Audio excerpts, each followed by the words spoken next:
The year was 1526 and the place was Panipat. On one side stood Ibrahim Lodi, the Sultan of Delhi. He came with a massive army of 1 lakh soldiers and almost 1000 elephants. The battlefield was filled with people. Wherever you looked, there were only soldiers. On the other side stood a much smaller force, an invader from Central Asia. His name was Babur. Babur had only 20,000 soldiers. He came from Fargana in today's Uzbekistan. Looking at the numbers, the result seemed obvious. Everyone thought Babur would lose, but Babur had something special, a smart plan, a war strategy that is remembered even today. It was called the Tulughma System. Babur did not fight with numbers. He fought with planning, with speed, and with clever thinking. And through this, history teaches us one simple lesson: big armies do not always win. Sometimes a smaller army with the right strategy can change history forever. In today's video, we will understand Babur's Tulughma method.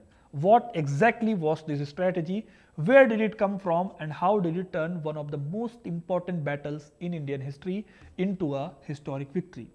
We will also see something very interesting: how Babur, after facing defeat again and again, learned this technique from the very people who had defeated him. So watch the video till the very end.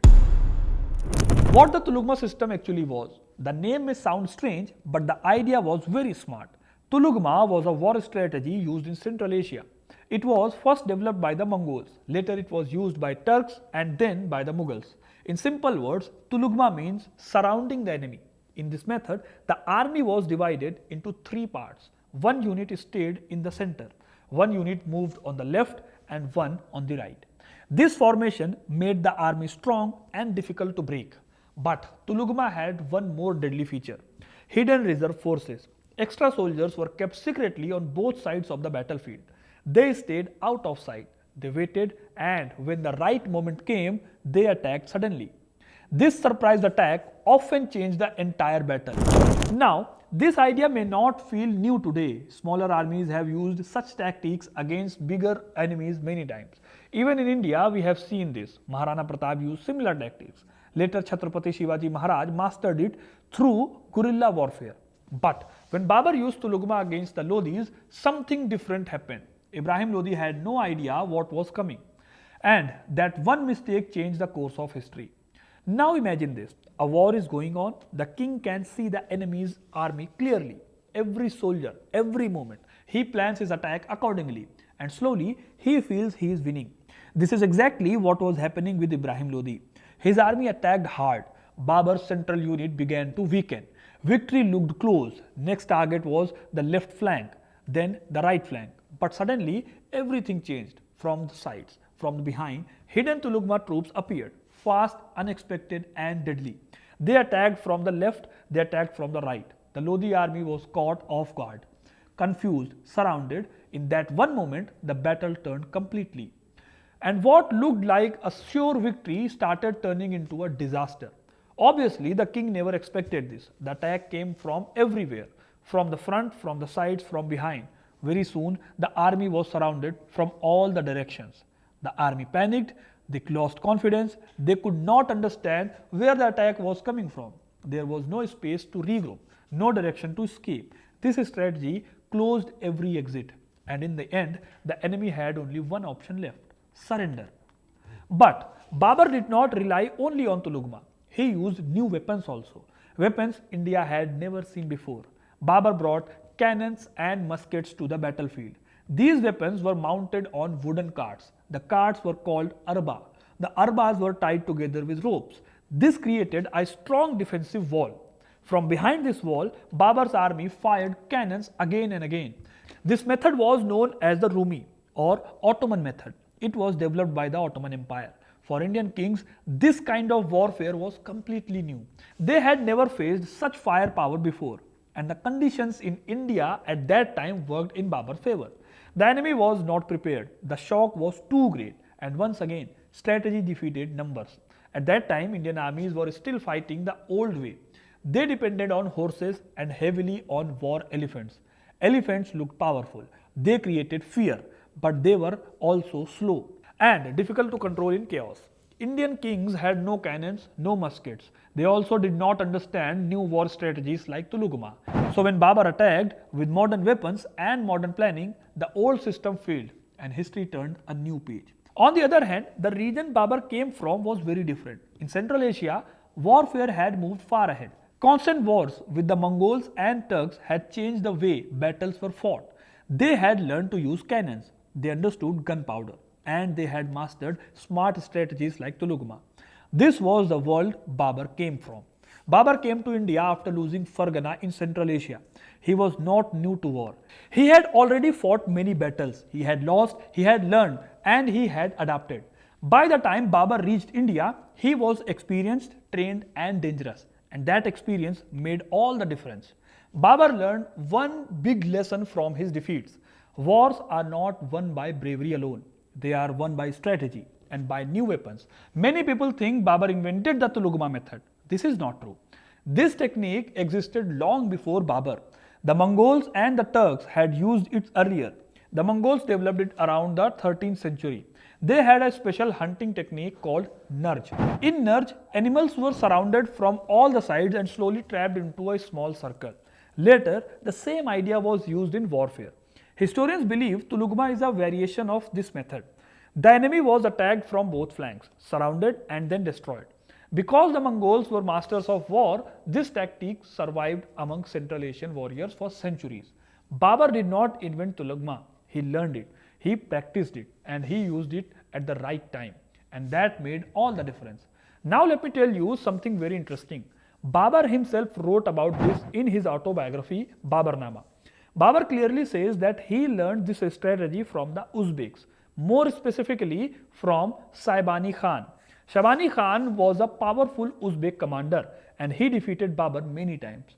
Babur had personally suffered because of this strategy. And that is why this learning became very important for him. Before coming to India, Babur used this technique several times in Central Asia, but its most decisive use came later in two major battles. First, the Battle of Panipat in 1526, second, the Battle of Khanwa in 1527. At Panipat, Babur defeated Ibrahim Lodi and laid the foundation of the Mughal Empire in India. After that, Babur proved his military brilliance once again in Battle of Khanwa. This battle was extremely important because earlier Babur had already been defeated by Rana Sanga at the Battle of Bayana. The fight in Khanwa was fierce, so intense that even the Mughal realized they were facing an enemy more dangerous than the Afghans. And once again, strategy decided history. Babur himself writes this in his autobiography Baburnama.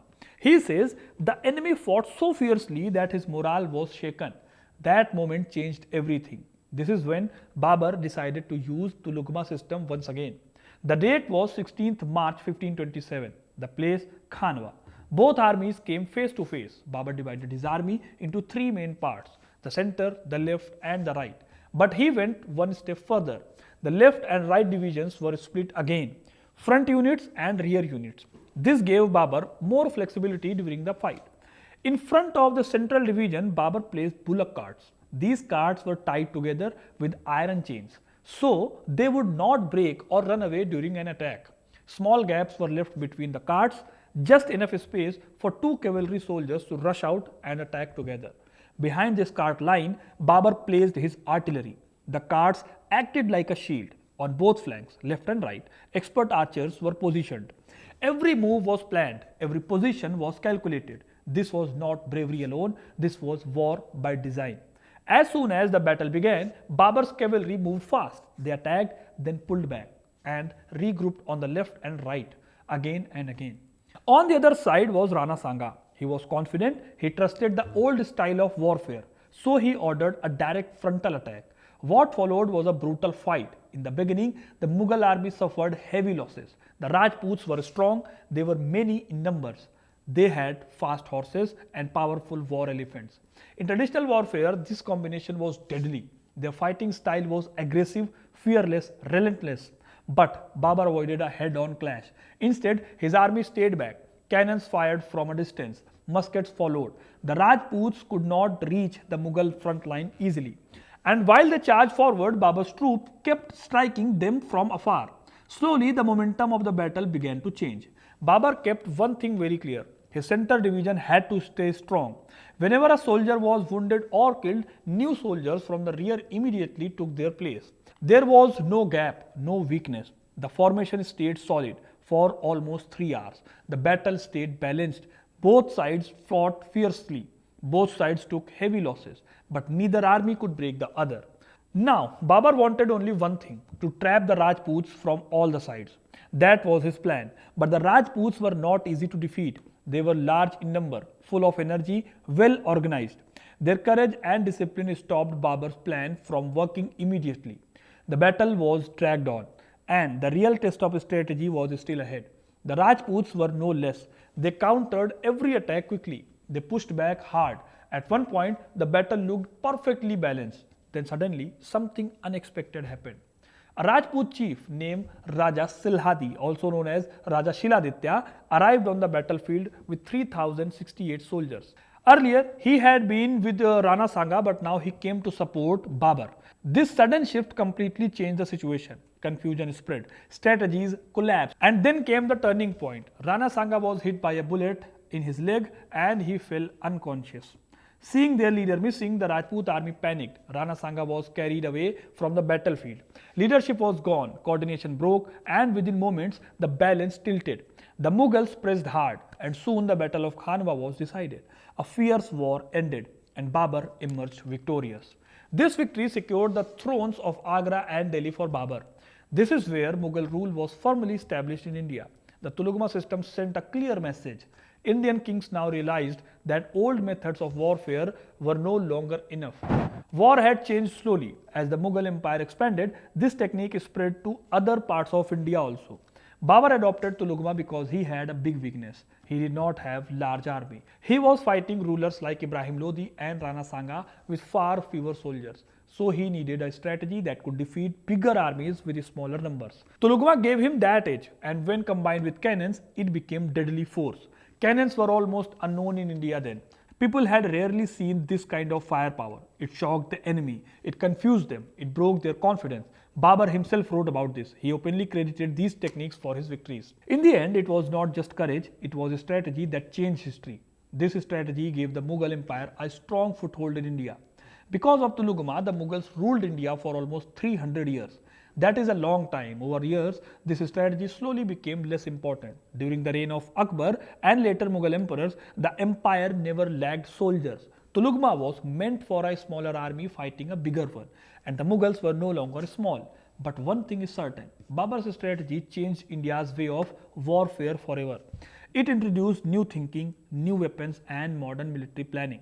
Babur did not just win the battles, he changed how wars were fought in India, and that impact lasted for centuries. So in short, Tulughma was not just a war tactic, it was a turning point in Indian history. It helped Babur defeat the massive army of Ibrahim Lodi, and it laid the foundation of the Mughal Empire in India, an empire that would rule for centuries. Tulughma also opened the door to cannons, gunpowder warfare, and modern military thinking in India. Of course, this did not happen overnight. Tulughma alone did not build such a vast empire, but it was the gateway, the first big step that allowed the Mughals to establish their power and consolidate their rule. And once that door opened, Indian history was never the same again. Tulughma proved one thing very clear: war is not just about strength. It's also about mind and strategy. Now think about this. What if Indian kings had adopted strategies like Tulughma or modern weapons in time? Would Indian history have been different? Would we have escaped Mughal rule? Or would some other power have ruled India instead? Tell us what you think. Write your opinion in the comments, and if you enjoyed this video into history, don't forget to like the video and subscribe to the channel. We will be back with another powerful story. See you in the next video. Thank you.